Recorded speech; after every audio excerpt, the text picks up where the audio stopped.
This is Freedom from the Lord channel, a daily spiritual nourishment from God's Word. Enjoy watching! Marami pong pag-iisip ang buhay kung ano ang kahulugan nito. Lalo kung isang tao ay medyo lampas na sa middle age na tinatawag, parang ang bilis-bilis ng pagdaan ng panahon. Parang ay gabi na naman, ay Lunes na naman, ay bagong taon na naman, at parang kuminsan ay may panghihinayang, kuminsan ay merong konting depression na kasama yung ganyang comment, dahil lalo't medyo past middle age ka na, parang lumalapit na ang pagharap mo sa takip-silim ng buhay. Past middle age, life seems to be passing very quickly, and people begin to think about the meaning and purpose of life once again. Parang pag teenager, nag-iisip ng what is life, what is the meaning of life, then malilimutan yon dahil magiging busy, mag-aaral, magtatrabaho, will raise a family, will try to survive, or even prevail. And then again, the cycle will begin. Kaya sabi nila siguro, life begins at 40. Kasi pagkatapos noon, magsisimula ka na mag-isip ng mga bagay na pinag-iisip mo nung teenager ka. Ecclesiastes 6:12, life is short and meaningless, and it fades away like a shadow. Who knows what is best for us? Kaya sa atin pong pag-aaral ngayon, itatanong natin, what is good to do in this short life? Maiksi naman talaga ang buhay. Pero hindi yan ang pag-iisip ng mga bata. Ang mga bata kasi ibang-iba pa yung pananaw. Lahat kasi sa kanila, future pa eh. Lahat na iniisip pa, kailangan ko matapos mag-aral, kailangan ko magkatrabaho, magkaroon ng asawa, magkaroon ng anak, mamaya magkaroon ng apo. Pero pag nandun ang lahat yun, nag-iisip ka na namang, ano pa ngayon ang natira sa akin? Kaya kadalasan, pag mayroong konting edad na, nagiging sentimental, mapaghanap, gusto yung mga tao laging nandun, lahat ng anak dumating, dumalaw, kasi para bang nabibilang mo na ang mga privileged days mo in life. Pero kahit hindi ka pa dumarating sa middle age or lumalampas dito, dapat maaga pa lang pinag-iisip mo na what is good to do in this short life para walang maaksayang panahon. And what to do in this short life, especially in the second and final half of life. Kung mabubuhay ka ng 80, di 40, kalahati na. Kung 90, di 45. Kung 70, di 35. Kung 60, di 30. Kailan ba ang midlife ng isang tao? Hindi natin alam. Kaya dapat walang sinasayang na panahon. At yan ang gusto ng Diyos para sa atin, na huwag masayang ang ipinahihiram na sandali, na malubos natin at masulit ang panahong ipinahihiram sa atin. So what should be there to do in this short life? 1 Chronicles 4:10, Jabez cried out to the God of Israel, keep me from harm so that I'll be free from pain. And God granted his request. So ano po ang ginawa natin yan? At anong dapat natin gawin sa maiksing buhay na ito? Minimize pain. Dapat paliitin natin, pakontiin, padaliin yung mga panahon na merong nararamdaman tayong masakit. More than physical pain, ang pinag-uusapan natin dito mga kapatid is emotional pain. Sasandali ang buhay. Halimbawa mo, 8 hours a day nakakatulog ka, di 1/3 of your life tulog ka. Kasi 1/3 of a day is 8 hours. So kung nabuhay ka ng 60 years, 20 years kang tulog. So ilan na lang oras ang natirang gising ka a day? Let's say, another 8 hours professionally, nagtatrabaho ka, may ginagawa ka, and then all the other 8 hours, so ka naliligo, naglalaba, gumagawa ng mga kung-ano. Ilang oras talaga ang meron kang daladalang pain? Dapat iksian yan. We should minimize pain. And what brings about pain in life? Conflict. We should minimize conflict. Yung meron kang kalaban, meron kang kainitan ng ulo, meron kang kakumpetensya, alangan namang araw-araw sa iyong buhay. Alagaan mo na may ganon. So pag may conflict, what should you do? You harmonize or you avoid. May conflict ka sa iyong biyanan, alangan namang buong buhay may conflict ka. Alangan namang habang nandyan siya, nandun ka, may conflict kayo. Gusto mo bang ganda ng buhay? So what should you do? You harmonize or you avoid. Hindi mo talaga ma-avoid, hindi kailangan bumukod ka ng tirahan, lumayo ka ng konti. Pero mas maganda, harmonize. Pag-aralan mo yung mga behilig niya, yung gusto niya, sakyan mo na lang, hindi mo na kamamatay. Ganon din naman yung biyanan sa manugang, yung kapatid sa kapatid. Kasi ang hirap ng buhay natin pag may conflict. Meron naman mga tao, wala na ng conflict, lumilikha pa ng conflict. Nang-iintriga, gumagawa ng gulo, naghaharap ng kalaban, then pain comes into your life. Another bringer of pain is trouble, awayan. Siyempre, yung conflict, pag lumaki, trouble na. What should you do, therefore? In this short life, make peace. Yun ay tinuturo ng Panginoon make peace. Sandali ka lang mabubuhay, uubusin mo pa sa trouble, pwede ka namang gumawa ng paraan para maging peaceful ang iyong buhay. Sa peace naman, dalawa lang yan manalo ka o magpatalo ka para may peace. Lagi kayo nagko-conflict mag-asawa, hindi ka naman manalo, magpatalo ka. Kasi kung talo ka na, wala nang labanan. Yung mga pagpapatalo na madali lang naman, halimbawa gusto niya yung aircon malamig, ikaw giniginaw, problema lang kumot mo, magpatalo ka na lang para peaceful. Pero kung mananalo ka, di manalo ka, syempre gusto rin naman niya siyang manalo. Lalo sa pag-ibig, hindi mo dapat goal manalo. Dahil sa tunay na pagmamahalan, pareho lang kayong bihag ng isa't isa. Dapat ganun para tahimik ang buhay. What else brings trouble in life? Struggle, pakikipag-compete, pakikipagpagalingan. Lahat ng tao may kanya-kanyang galing. Hindi mo pwedeng halimbawa madaig ang isang tao doon sa area ng galing niya, sa area mo naman, iba ka, hindi kanya madadaig. Okay, mag-contest in the same field because one will lose, one will win. Operate in your field of giftedness. So, pag may struggle, you win or you lose. Ganun din yun. What else brings trouble in life? Friction. Kakamag-anak lahat yung pinag-uusapan natin. Laging may friction kayo ng hipag mo, may friction kayo ng employee, ng employer. Well, anong ginagawa pag may friction? You lubricate or you avoid the friction. Di ba yung mga makinang nagkikiskisan, nilalangisan para huwag magasgas at huwag masira. Ganun lang yun, yung mga kumisang langis na inilalagay mo para ang buhay nyo madulas, maluwag, madali. Mga kabaitan lang yun, thoughtfulness, pagpaparaya, pagbibigay, lumuluwag, dumudulas ang mga bagay na masakit at mahapdi. So, you lubricate. What else makes life difficult? Complication. So, what do? Simplify. Lahat ng mga yan, tatantarin natin ang verses na support ang dami at hindi na rin gagawin ngayon. I want you to see the overview that what must be done in this short life is first of all to minimize pain. You simplify. Halimbawa, ang dami mong load, ang dami mong bigat, ang dami mong dinadala, well, you fortify yourself or you unload. Ganun lang naman yun Sa weight training, well, magbubuhat ka ng mabigat, yun ang goal mo, palakasin mong muscle mo, mag-diet ka, mag-exercise ka, o kung hindi mo kaya o gusto, bawasan mo yung bubuhatin mo. Nahihirapan ka sa buhay dahil ang dami mong hinuhulugan, di bawasan mo, hinuhulugan mo, ihulog mo yung iba. Nahihirapan ka dahil ang dami mong role na pinapapala sa buhay, magbawas-bawas ka. Operate only in areas where you are gifted para mas madali. Kasi kung gifted ka doon, madali yung para sa'yo, kahit mahirap para sa iba. At ano karaming binubuhat nyo na hindi nyo naman dapat buhatin. Hindi naman din kailangan gawin. Kayo mag-isip niyan mga kapatid kasi marami tayong dala na hindi naman kailangan pinadala. Isa pa, pressure. Ang daming pressure sa buhay.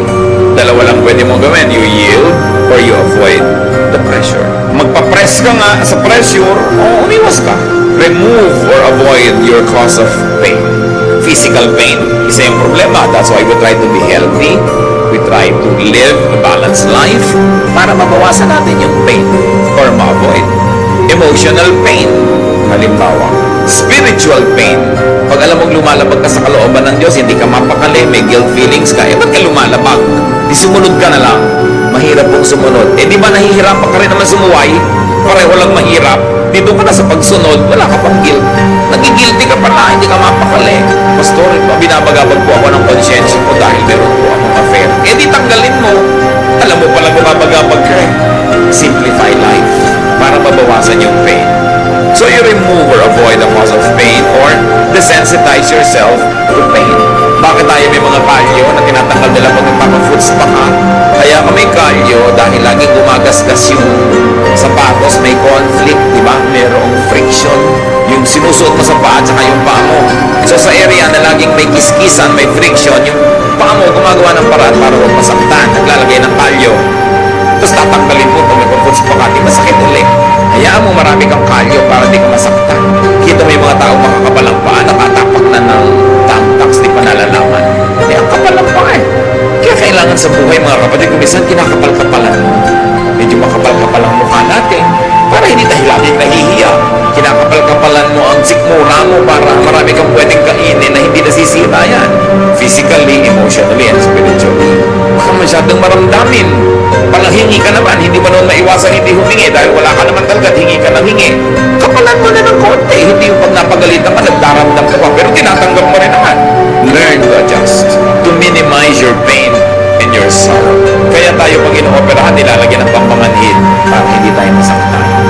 laging mabuting maging manhid. Pero pag walang gawa ka na dahil talaga namang may pain, nakakatulong maging manhid din. Ayaw sa'yo ng biyanan mo, laki ka nalang kalimutan din ang dabog-dabugan. Manhid ka na lang dyan. Wala ka namang magawa, ginagawa mo na lang para magustuhan ka niya. Nagmamano ka, ayaw iabot yung kamay, mahali ka, iniiwas yung mukha. Lagi mo pa rin gawin. Problema na niya yung kaya niya tanggapin. Pero ikaw, ginagawa mo yung tama. Hindi mo dapat laging ipagdamdam na hindi ka gusto ng mundo. Kung minsan hindi naman dahil hindi ka gusto-gusto, kundi talagang hindi magugustuhin yung tao na yun. Problema niya yun. Dapat medyo tinitibay-tibayan ng dibdib. Kaya ang bata dapat tinitrain eh. Sabi nga ni Balagtas, ang laki sa tuway walang pagtitiis. Laging maramdamin. What do you do with pain? Minimize pain. Ano mga pain niya sa buhay na dala-dala ngayon, mga kapatid? Siguro naman umaanda may imagination niyo habang nag-uusap tayo dito. Minimize them. Paliitin niyo. Huwag niyong malakihin. Kasi kung minsan iniisip mo pala yung problema, minamalaki mo na. Iniisip mo pala, imagination mo pala na hindi ka gusto, minamalaki mo na. Naman problema ka tuloy. So it's all in your mind. You've got to do something. Now, what to do in the short life? If you're going to minimize pain, meron ka naman dapat i-maximize pleasure and happiness. Yan naman ang palakihin mo. Paliitin mo yung mga masakit at palakihin mo yung masarap, yung nakakapagpasaya, yung nagbibigay sa'yo ng kasiyahan. Ecclesiastes 5:18 to 19. This is what I have observed to be good. It is appropriate for a person to eat, to drink, and to find satisfaction in their toilsome labor under the sun during the few days of life God has given them, for this is their lot. Moreover, when God gives someone wealth and possessions and the ability to enjoy them, to accept their lot and be happy in their toil, this is a gift of God. So yung may makakain ka, kainin mo ng buong saya. Meron kang masarap na inumin mo. Meron kang ginagawa, enjoyin mo ang bunga nun. Hindi trabaho ka lang ng trabaho, tapos tipid ng tipid ng tipid ng tipid. Kailangan enjoyin mo yung bunga ng iyong trabaho. At meron pang isa, dahil ka naman laging dapat magtrabaho, enjoyin mo yung trabaho mo. Paano naman po ako mag-enjoy? Ako'y nag-abot ng ticket sa toll gate, humaba na nga po yung kanang kamay ko. O yung kaliwa. O di enjoyin mo. Yun ay pang-abot mo ng mga prutas. Dahil humaba ang kaliwa mo, kaabot mo ng ticket. Sabi ko, mag-resign ka, huwag ka magtrabaho dyan. Hindi po pwede. Yung pala, hindi naman pwede. Di enjoyin mo. Marami kasing bagay, mga kapatid. Kung ayaw nyo, tanggalin nyo sa buhay nyo. Hindi nyo kayang tanggalin. Tapos reklamo kayo ng reklamo, pero nandun din ang dapat nyo gawin. Tanggapin nyo siya. Turuan nyo ang sarili nyo. Enjoyin nyo. Get what you like. But because you cannot always get what you like, what do? You learn to like what you get. Lalo sa pag-aasawa. Di ba?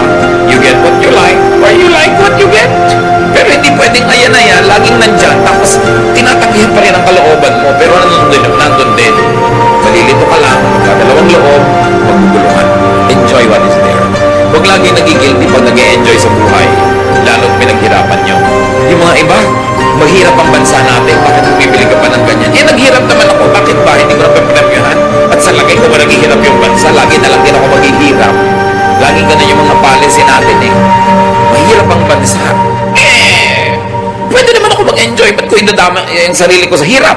Hanggang gumagawa ako ng mabuti, tumutulong ako sa kanila, ginagawa ko tungkulin ko, masama ba mag-enjoy? Dapat. Nag-enjoy ka. Yung pa mga iba, ang dami-dami mga kapatid. Ang hihirap nila, tapos ikaw at ang mga anak mo, ang sarap ng buhay nyo. Anong gusto mong gawin ko? Itapong ko to, ibigay ko lahat sa kanila. Ibinibigay sa akin ng Diyos. Ang mahalaga lang, nag-share ka. Isa madalas pangyayari sa atin ng mga kapatid eh. Pagka ikaw ay medyo umangat sa buhay, tapos ang dami mga kamag-anak na ubod ng hirap, pinapagilty ka ng ibang kamag-anak mo. Binigay sa'yo ng Diyos. It's your lot. Enjoy it. Just don't forget to share. Kailangan hindi puro guilt. Find pleasure at work. That is important. Meron pa ako minsan, abroad, isang OFW, kumakain kami ganyan ng masarap na pagkain sa isang magandang restaurant, biglang tumigil at tumagulgol. Bakit ka umiyak? Ang sarap-sarap po na kinakain natin dito, tapos yung mga kamag-anak ko po sa Pilipinas, walang makain. Ipadala mo dun yan. Gusto mo? O tumigil kang kumain, dun ka. Dalawa, wala kami ng gana. Alam niyo naman ako sa kaprangkahan, sinasabi ko talaga yun. O gusto mo lumabas? Hindi po. Gusto mo ipadala? Hindi po. Di kainin mo! Kaharap mo na yung pagkain, drama ka pa ng drama dyan. Sa palagay mo, kung hindi ka kumain ngayon, mabubusog sila dun. Binibigyan ka, enjoy it. Just don't forget to be good and to share. Yan lang lagi ang pang-balance nun. Nagtatrabaho ka naman, naghihirap ka. At sa lagay, papatayin mo yung sarili mo dahil lang may mga taong nagugutom. Kailangan marunong ka nun kasi ang Diyos, binibigyan ka ng grasya. Pag binigyan ka, gusto niya, enjoyin mo eh. Ikinatutuwa yan ng Diyos. Sabi sa Ecclesiastes 5:18, to find satisfaction in their toilsome labor. This is what people should do. How else do you maximize pleasure and happiness? Do what is pleasurable as long as you know na hindi ka napapasama. Hindi ka gumagawa ng masama, hindi ka nalalayo sa Diyos, nagpapasarap sa buhay mo, do it. Ba't ba tayo pinahiram ng Diyos ng katawan? Para parusahan? No. Espiritu tayo, pinahiram tayo ng katawan, suot mo lang yan sandali, tapos tatanggalin na uli yan, kaya habang suot mo yan, dapat ma-enjoy mo yung ine-enjoy ng katawan. Hindi kalaban ng espiritualidad, hindi kalaban ng pagiging makadiyos ang katawan. Diyos ang nagbigay ng katawan. So, binigyan ka ng mata para makakita. Di tumingin ka ng magagandang bagay, basta't hindi mo ninanakaw. Binigyan ka ng dila para tumikim ng masasarap na lasa, pasarapin mo. Yung iba, dapat ikulong o kaya barilin sa luneta. Kasi gumagawa sila ng krimen. Alam nyo anong krimen? Hindi sila masarap magluto. Hindi sila magandang maghain. They are not doing justice to food. Tao number 1, binigyan mo ng bawang, sibuyas, kamatis, naggisa ang sarap. Tao number 2, bawang, sibuyas, kamatis, the same thing. Walang kalatoy-latoy. Hindi ba dapat barilin? Gusto mo sabihin, anong ginawa mo sa bawang at sibuyas at kamatis? Hindi mo napasarap. Pareho lang ba't yung isang tao gano'n ang ginagawa niya? Alam nyo, napakalaking pananagutan na sarapan ng luto. Hindi kung ano na lang. Kasi gift yan ng Diyos. At alam nyo kung bakit dapat? Kasi yung pinapakain mo, hindi ka naman sure na laging may gana. Kung minsan nagkakasakit yun, hindi na makakain, nakaswero na lang. Tapos hindi na nakatikim ng masarap na pagkain. Laging tuwing gagawa ka ng leche plan, parang pudding, magpapakain ka na lamang ng ube, kamote pa. Ba't mo pinifake mo pa? Mahal din naman yung kamote. Yung hindi gumagawa ng good justice to food. Maghahain ka, gulo-gulo. May 3 tuyo nagka-cross-cross doon sa table. Di ilinya mo sila, lagyan mo ng konting kamatis, konting bulaklak. Sumasaya yung buhay. Dapat pinapasaya mo. Sasabihin pa ng ibang kamag-anak, at arte-arte mo naman. Kung gusto mo pa, magandang baso. Hindi nila naintindihan ang ibig nila sabihin nun. Dahil ang Diyos maarte. Pag tinignan niyo yung hinihingi niya mga kurtina sa templo, mga furniture, gusto niya maganda. Because God is God of beauty. So you beautify your table. You make your food delicious and nice. Pinagtitimpla-timpla mo yung kinakain mo, gagastosan mo rin lang eh. You should do what is pleasurable. Find pleasure in what must be done instead of it being just a chore. So you maximize pleasure and happiness. And we go to the third point in what we should do in this short life. Do good. Maiksi lang ang panahon. Sandali ka lang pwedeng gumawa ng mabuti. Hindi lahat ng taong mahirap ngayon, mahirap bukas. Habang mahirap sila, tulungan mo na. Malay mo naman eh, makaaho na sila dyan, hindi mo na kailangan tulungan later pa. Yung kailangan mong tulungan mo na ngayon kasi hindi naman laging mangangailangan yan. Sabi na nga nila, people need help in the beginning and at the end. So sa simula, tutulungan mo. Doing good gives mystical pleasure. May saya na hindi maintindihan ang taong nagbibigay ng bukal sa loob. Ito ang saya na hindi mararanasan ng mararamot. Hindi nila alam yung saya. Na mayroong bahagi ng iyong kaluluwang nakikiliti ng pagbibigay. At yung hindi marunong magbigay, hindi alam yung kiliti na yun. Hindi nila yung nararanasan. Doing good pleases God who can bless you. Lahat ng blessing na darating sa buhay mo, sa Diyos lang naman pwede manggaling. Pag nagbibigay ka at mabuti ka sa kapwa, natutuwa sa iyo ang Diyos, di siya magbe-bless sa iyo. Kaya masarap gumawa ng mabuti. And doing good pleases the spirit and the conscience. Kung minsan, meron sa ating nagdadamot-damutan, hindi naman talaga maramot. Anong ibig ko sabihin? Tinitikis yung pangangailangan ng kapwa, pero matapos nyo naman tikisin, nagigilty kayo, masama rin ang loob nyo, hindi kayo talaga maramot. Kasi yung talagang maramot, wala namang mararamdaman yun. Pag may nararamdaman kayong ganun mga kapatid, huwag nyo tikisin yung kabutihan ng loob nyo. Sundin nyo, gumawa kayo ng mabuti. Kayo rin ang sasaya, matutuwa pa ang Diyos, nakatulong pa kayo sa kapwa. And doing good gives you a savings feeling. Pag may ginawa ka ng mabuti, ang pakiramdam mo, para ka nagdeposito sa bangko. Pero pag kaya mong gawin, di mo ginawa, ang feeling mo parang may darating na parusa sa'yo. Bakit ka mabubuhay na may ganung feeling na negative? Pwede ka namang mabuhay na positive yung feeling na meron kang dineposit. At ang totoo nun, may dineposit ka talaga. Meron pang isang maganda. Dahil alam nating lahat tayo ay haharap sa Diyos, doing good makes facing God an anticipated pleasure. Pagtadtad ng kabutihan ng buhay mo, Hindi ka natatakot humarap sa Diyos. Excited ka pa nga dahil may awarding ceremony. Dahil alam nating marunong maggantimpala ang Diyos. Ngayon, pag hindi ka gumagawa ng dapat mong gawing mabuti, halos natatakot kang humarap sa Diyos. Kaya lalang nagiging doble ang takot sa kamatayan dahil may paghuhukom.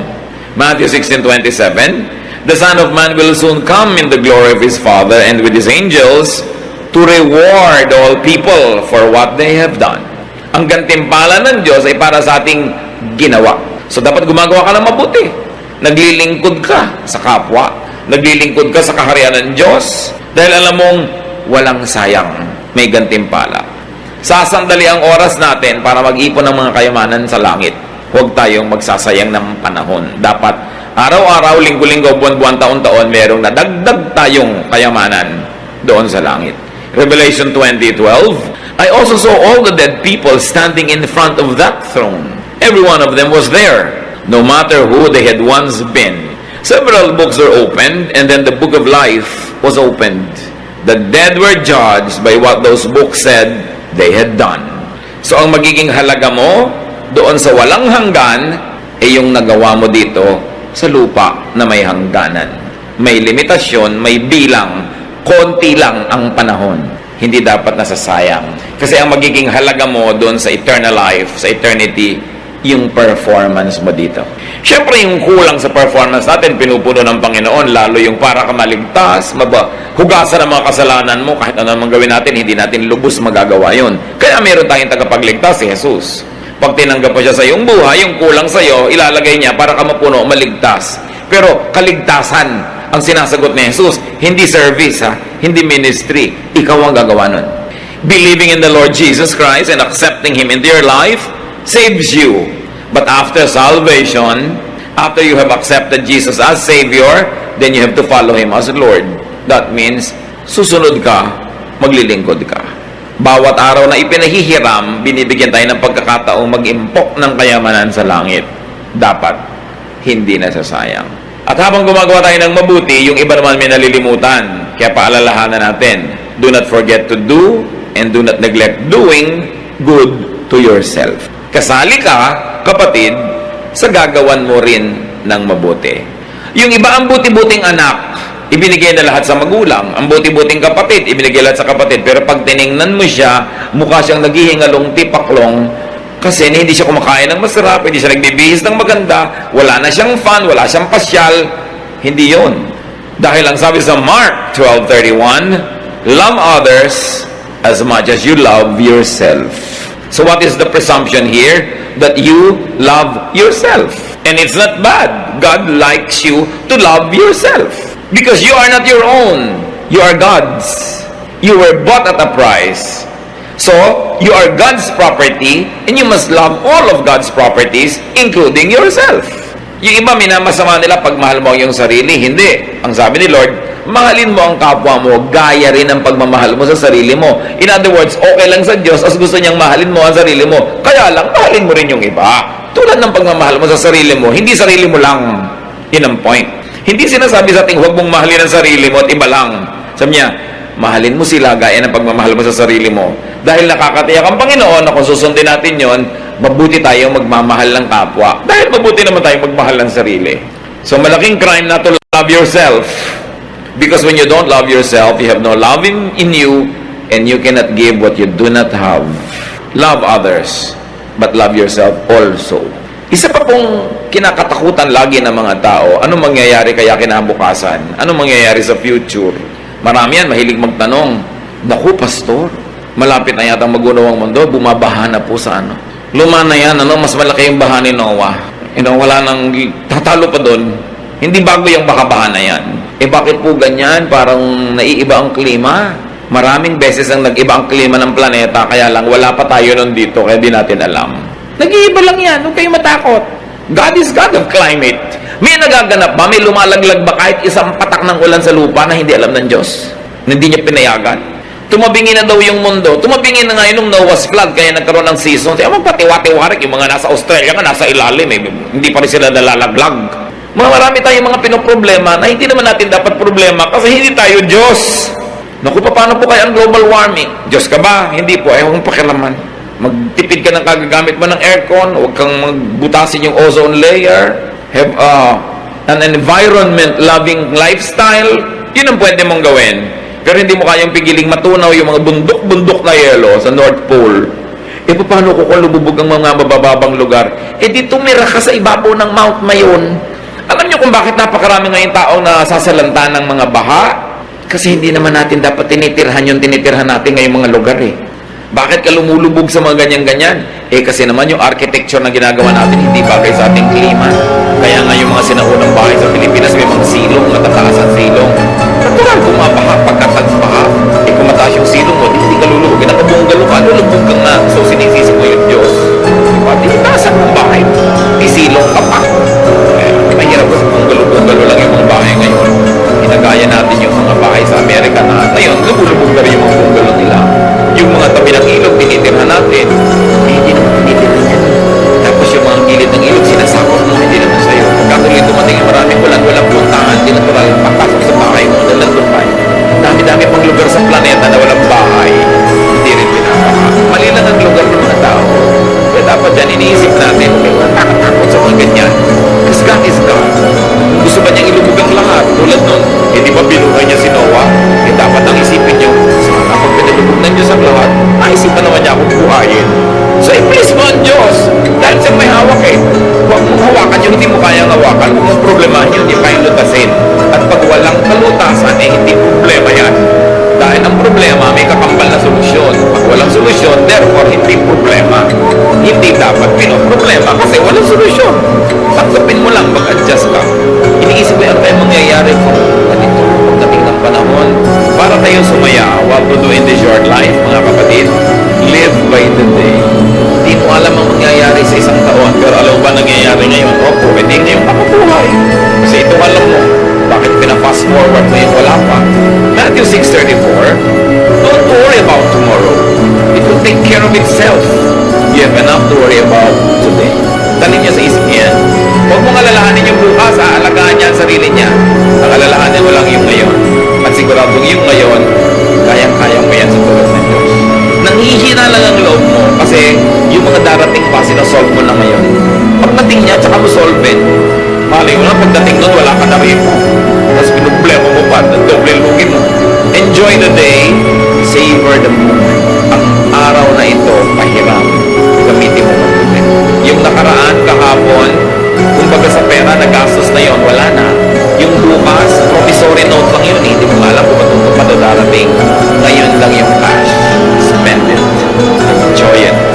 Huwag mo rin sobrang isave kasi yung gastos mo bukas, bibigyan ng Diyos ng panibagong budget.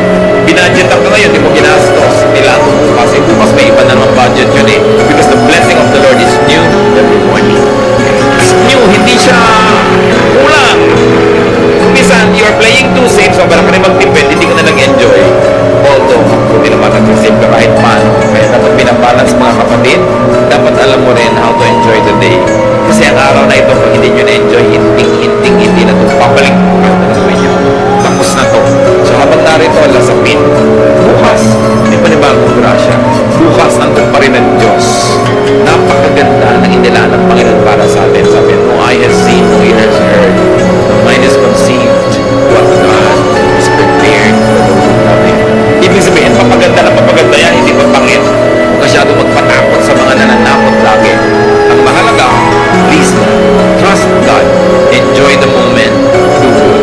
And another thing, brothers and sisters, don't always worry. Huwag kayong lagi nagmamadali. Pag lagi ka kasi nagmamadali, nakakalimutan mo na nasapit yung ganda ng ngayon. Okay, natapos mo nga lahat ng gagawin mo. Uubusan ka ba naman ang gagawin? Di ba? Hindi naman. Hindi na uubos. Pero ang nawala sa'yo, yung araw na yon, yung enjoyment na para sa araw na yon, forfeited na yun. Tapos na. Siyempre naman, kung may deadline ka, dapat magmadali. Pero huwag mong gagawin yung buong buhay mo ay isang buong pagmamadali. Kasi sandali lang ang panahon dito.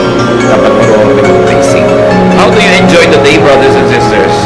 Don't live on rewind or fast forward. Huwag kayong magpatali sa nakaraan. Tapos na yun eh. Huwag nyo ring laging isipin yung darating pa dahil wala pa yun. Itong moment na ito, pag inubos ko sa pag-iisip ng nakaraan, hindi ko na-enjoy yung moment na ito dahil nadoble yung oras na binigay ko sa nakaraan. Right? Ngayon, pag inisip ko yung darating pa, nadoble yung oras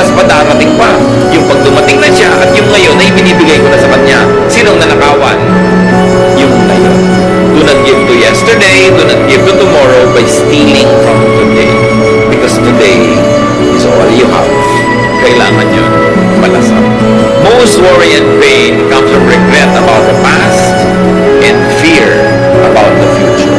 Both things will never help. Matthew 6:27, can any one of you, by worrying, add a single hour to your life? The obvious answer is no. Ang Panginoong Isus ang nagsasabi nito, sa palagay niyo ba naman, kahit anong gawin niyo pag-aalala, kaya niyo dugtungan isang oras sa buhay niyo? No, you cannot. Hindi niyo pwedeng dugtungan, pero pwede niyo paigsiin. Pwede niyo bawasan, mahaba man. Kung sa hinaba-haba-haba nun, wala ka namang lalasap na gusto malasap ng Diyos. Gusto ng Diyos malasap. Philippians 3:13, sabi ni Paul, kaya ako, I forget what is behind and I struggle for what is ahead. Yung tapos na, tinatapos ko na yan. Nililimot ko na yan. So, what do you do? How do you minimize pain and how do you maximize pleasure in life? Forgive. Paulit-ulit tayo kasi ito ang pinakapaulit-ulit na tema ng Biblia. Forgive. Minsan ka nang nasaktan ng tao na yon, tuwing inaalala mo yon, nasasaktan ka uli. So minsan lang yung sinaksak yung puso mo, pero tuwing ginugunita mo yon ng may sakit, hinanakit, galit, ikaw na sumasaksak sa puso mo nun, pinapaulit-ulit mo na. Magtataka ngayon ng Diyos, ba't ang daming peklat ng puso mo? Sinaksak po ako ni ganun nung April 2, 1979. Ba't ang daming sugat? Pagkatapos po nun, sinaksak ko ulit sa sarili ko, paulit-ulit, dahil inaalala ko siya. Ano sasabihin sa'yo ng Diyos? Ba't mo ginawa? Kasalanan mo yan. Minsan ka na palang nasaksak, dapat limutin mo na para hindi ka na masaksak ulit.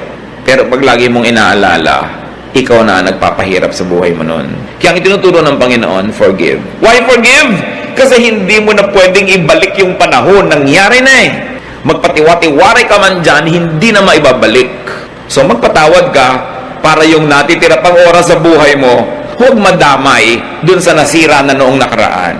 Lumalaki yung sira habang di ka nagpapatawad. And while it is difficult to forgive, also try to forget. Gano'ng karami mga nariyan, may mga hinanakit kayo sa magulang nyo hanggang ngayon nandiyan sa puso nyo.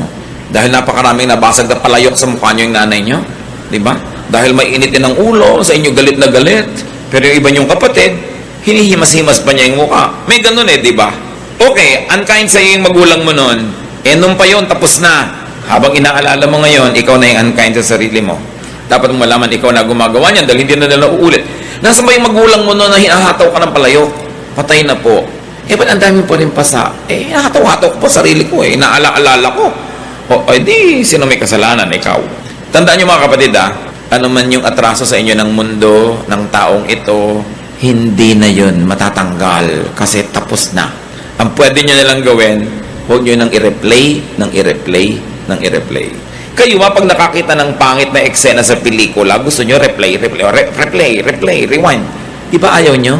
Ba't nyo nire-replay yung mga sama nyo ng loob, mga galit, mga hinanakit? Tama na! Kasi self-torture yan. Sabi ni Paul, I forget what is behind.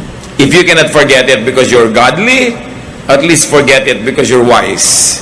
Because you are the beneficiary when you forgive and forget. Lalo't namatay na, huhukayin nyo pa ba sa lupa, gaganti pa kayo? Wala na At kahit gumanti pa kayo, hindi na rin maibabalik yung natanggal sa inyo, yung nasaktan sa inyo. So, ang pinakamaganda na lang gawin dyan, ilimbaon nyo na, kalimutan nyo na, and travel on as best as you can. Marami pang natirang pagpapala ang Diyos.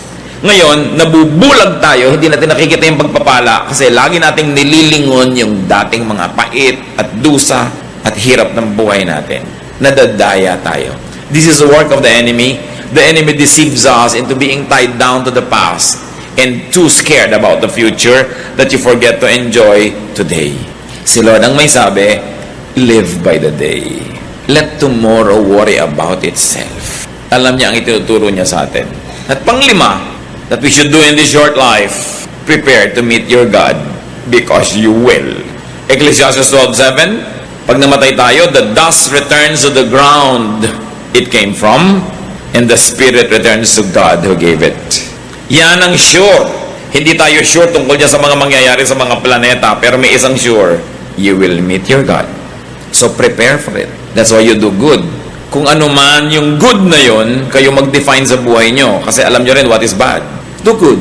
Make peace with God. Banggain nyo na lahat, wag lang Diyos. Suwayin nyo na lahat, wag lang Diyos. Kalimutan nyo na lahat, wag lang Diyos. Yan ang pinakamalaking pagkakamali na pwede natin magawa. Make peace with God. Because when you are at peace with God, all else will follow. At kahit awayin ka ng mundo, kakampi mo naman ng Diyos, nakasandal ka, hindi lang sa pader, sa Diyos. Huwag kayong gagawa mga kapatid nung alam nyo na alam nyo ayaw ng Diyos sa ginagawa nyo. Tapos gagawin nyo pa rin. Para lang sa cheap thrill, para sa konting saya, mas ang laki ng pagdurusa mo. Lugi ka dun. Make peace with God. Because when you're at peace with God, you're at peace with yourself. So pag may ginagawa tayo, araw-araw mga kapatid, maliit man o malaki, itanong nyo yung 5 nating mga issues about what to do in this short life. Itanong mo, will this minimize pain? Naiinis ako sa biyanan ko. Uubusan ko siya ng ulam. Titirahan ko ng mga kalansay ng isda. Ang isda pa naman dulong. Pero mahirap yatang hinainan nyo para itira mo na lang ang tinik. So itatanong mo, will this minimize my pain or will this increase it? May kalaban ako, lalo ko siyang sasaktan. Ang tanong, will this minimize the pain o lalo lang siya magagalit sa akin, gaganti, hindi na ito matatapos? Lagi nyo itanong yan, will this minimize my pain? Manonood ako ng malungkot na drama at pelikula, itatanong dyan, will this minimize my pain or will this increase it? Alam nyo na ang dapat gawin. Then you also ask, will this maximize pleasure? Magluluto ako, sasarapan ko pa ba to? Will this maximize pleasure? Then sarapan. Meron akong gagawin, will this maximize pleasure? Tamad akong mamalansya, pero lahat na lang na humaharap sa akin, halos itago ko yung sarili ko dahil para akong hinugot mula sa kung saang maliit na lungga. Platsahin mo na lang kasi it will maximize your pleasure in showing yourself to people. Yung itatanong mo, paano ko ba mapapadagdag yung sarap at ganda? Then, meron tayong ginagawa, you ask yourself, am I doing what is good? Tapos, nag-aalala ka na naman, may naalala kang kahapon, bukas you ask yourself, teka, am I living by the day? Ine-enjoy ko ba ang araw na ito o ginagawa ko ba yung mabuting at tungkulin ko sa araw na ito o nalilibang na naman ako at nadadaya ako at kung saan-saan nakakarating aking isip. At pag may ginagawa pa tayo mga kapatid, itong huli nyo itanong, will this prepare me to meet God? Lalo ko bang ikatutuwa nakaharap ako sa Diyos o iiwasan ko yung mga panahon na yun? What causes pain in your life? Konti lang pong pain sa buhay ang hindi natin pwedeng iwasan. Marami nga dyan, self-inflicted. Isipin natin lahat yun. Sabi sa Desiderata, strive to be happy. Pagsikapan mong sumaya. Pinagsisikapan yan, pinagtatrabahuhan yan, hindi yan nangyayaring natural lang. Sinasadya para ka sumaya. Mga naghahanap ng partner sa buhay, yung mga sa inyong qualified pa, yung may partner na manahimik kayo dyan, like what you get. Naghahanap kayo ng partner in life, nagtatanong-tanongan kayo, ano bang hahanapin kong mga qualities? Diba? Isang quality ang sasuggest ko sa inyo, piliin nyo yung nagpapasaya sa inyo. Kahit walang masyadong pera, masaya naman kayo. Nabubulag yung iba sa pera, pero kung hindi ka naman masaya, ayaw mo na ugali niya. Para siyang bato pagkatabi mo. Masaya ka ba nun? Pipili kayo na makakasama sa lakaran, sino ba yung masayang kasama? Magsasama ka nung killjoy, magsasama ka nung pintasera. Wala, masisira lang araw mo. Eto ngayon, isa rin tong factor sa pagpili. Mapapasaya ko ba siya? Baka iba hinahanap eh. Hindi ikaw yun. Hindi mo siya mapapasaya. Kahit napapasaya ka niya, pag hindi mo siya napasaya, mauubos din yung pagpapasaya niya sa'yo. Siyempre, alangan namang hindi maubos.